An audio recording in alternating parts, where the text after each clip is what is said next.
আসসালামু আলাইকুম। Welcome to structured programming demo class 1।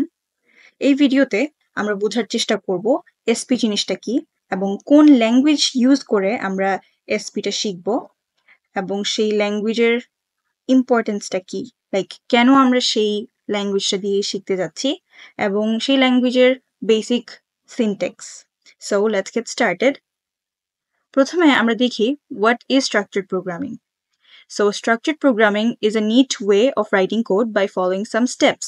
মানে হচ্ছে neat ওয়েতে কোড লেখা কিছু স্টেপস ফলো করে, যাতে আমাদের কোডটা ক্লিন থাকে এবং ইজি টু রিড হয়, প্লাস এরর কম হয়। দেখেন, স্ট্রাকচার্ড মানেই হচ্ছে কিছু স্টেপস ফলো করে কোনো একটা কাজ করা। আর যেহেতু স্ট্রাকচার্ড প্রোগ্রামিং, সো কিছু স্টেপস ফলো করে প্রোগ্রামিং করাটাকেই বলে স্ট্রাকচার্ড প্রোগ্রামিং। আমি যদি একটা রিয়েল ওয়ার্ল্ড এক্সাম্পলের সাথে রিলেট করতে চাই, তাহলে ধরেন আপনি চা বানাবেন। তো চা বানানোর স্টেপসগুলো কি কি?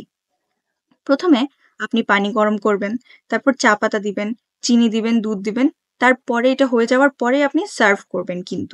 কিন্তু প্রথমে আপনি পানি যদি গরম করতে না দেন, চা পাতা, দুধ, চিনি সব দিয়ে দিলেন, তাহলে কি এটা চা হবে? হবে না। তাই চাটাকে বানাইতে হলে প্রথমে আপনাকে স্টেপস ফলো করে এগিয়ে যেতে হবে। ঠিক তেমনি কোড লেখার ক্ষেত্রে কিছু স্টেপস ফলো করে আমাদেরকে লিখে যেতে হবে। তো স্ট্রাকচার্ড প্রোগ্রামিং শেখার জন্য আমরা বেসিক্যালি সি ল্যাঙ্গুয়েজটা ইউজ করব। সেটা কেন?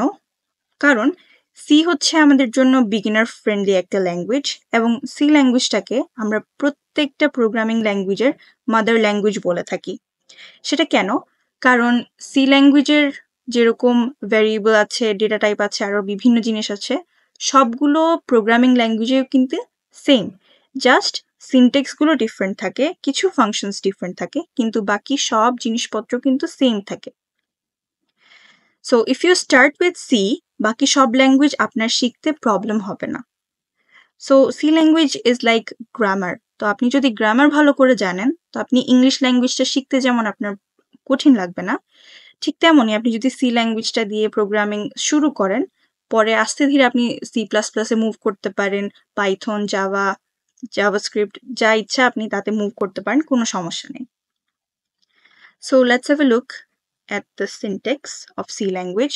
তো প্রথমেই আছে হ্যাশ ইনক্লুড stdio.h, এবং এই যে ব্র্যাকেট, এটাকে বলে অ্যাঙ্গেল ব্র্যাকেট।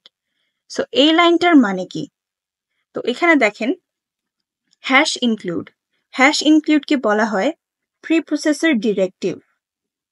মানে আপনি কম্পাইলারকে বলছেন যে কোনো একটা ফাইল থেকে কন্টেন্ট আপনার প্রোগ্রামে ইনক্লুড করার জন্য, যাতে আপনি ওই ফোল্ডারের জিনিসগুলা আপনার কোডে ইউজ করতে পারেন। সো এখানে আছে stdio.h। std মানে হচ্ছে standard, I stands for input, O stands for output, এবং .h হচ্ছে হেডার ফাইল এক্সটেনশন।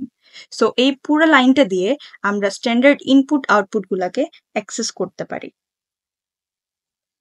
নেক্সটলি আমাদের আছে int main. So int main যেটা, সেটা হচ্ছে আমাদের কোডের এন্ট্রি পয়েন্ট। আপনি যদি ইন্ট মেইনটা না লিখেন, তাহলে কোড কখনোই রান হবে না। সো কোড বেসিক্যালি রানই হয় এই মেইন ফাংশন থেকে।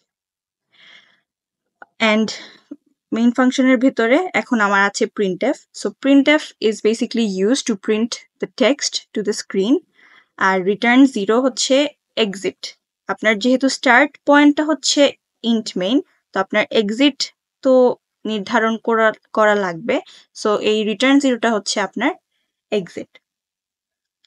সো এখন আমরা দেখি hash include মানে হচ্ছে to include contents of another files to your program, R stdio.h এটার তো সবকিছু বললামই। অ্যান্ড এই যে stdio.h, এটা হচ্ছে একটা library function, standard input output library. এটার মধ্যে যেই ফাইলগুলো আছে সেটা আমরা আমাদের কোডে ইনক্লুড করব, এবং এই ফাইলের মধ্যে কি কি আছে দেখি।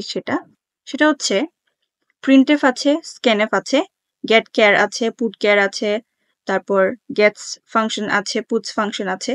সো নিচেরগুলো আমাদের দরকার নেই, আমাদের শুধু দরকার printf ফাংশন আর scanf ফাংশন।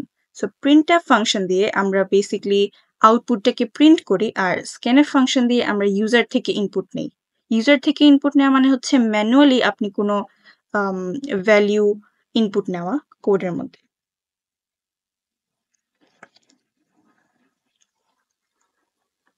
সো এটাই ছিল স্ট্রাকচার্ড প্রোগ্রামিং এর একটা বেসিক আইডিয়া। আশা করি বুঝতে কোনো প্রবলেম হয়নি। নেক্সট ক্লাসে আমরা কমন মিস্টেক্স নিয়ে কথা বলবো, ডেটা টাইপস, ভ্যারিয়েবলস নিয়ে কথা বলবো। Till then, keep learning. Thank you.